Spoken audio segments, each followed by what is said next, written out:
On this day in 1969, Kenny Dalglish made his first league appearance for Celtic.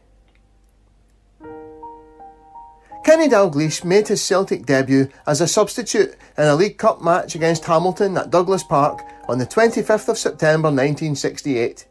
But it was over a year later that he made his first league appearance against Raith Rovers at Celtic Park on the 4th of October 1969. The 18-year-old Dalglish was not the attacking all-rounder that would one day leave for Liverpool in a record transfer deal between British clubs. He came through the ranks as a deep-lying midfielder and turned out against Raith Rovers as a stand-in for Bobby Murdoch, whom many believed he would one day replace.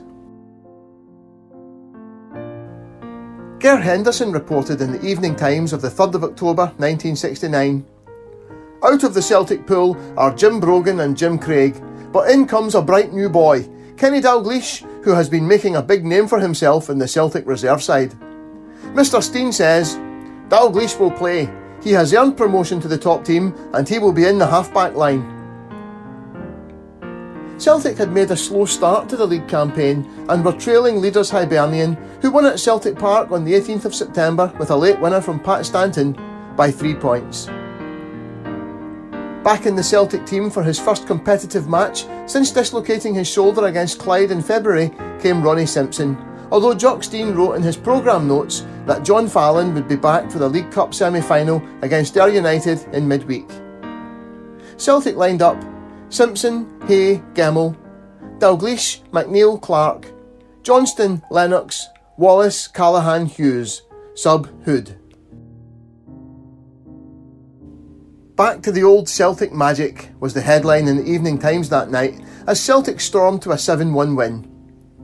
Man of the match Jimmy Johnston set the ball rolling in 12 minutes with a brilliant solo goal, weaving past 3 defenders before shooting home. He added another on 20 minutes, and strikes from Lennox and Wallace had them 4 ahead after 40 minutes. Before half-time, a slack pass back from John Clark allowed Sinclair to touch the ball away from Ronnie Simpson and reduce the leeway. Dalglish impressed in the opening half. Peter Hendry reporting in the Evening Times, "Dalglish was fitting neatly into an on-form Celtic team and a number of the young half-backs' passes were in the inch-perfect category." Into the second half, Celtic continued to attack, Hendry writing, "Dalglish was making a first-class impression as time and again he swooped forward looking for a chance to shoot." Lennox scored his second, and 2 more from Callaghan and Hughes made it 7-1, a scoreline that did not reflect Celtic's superiority on the day.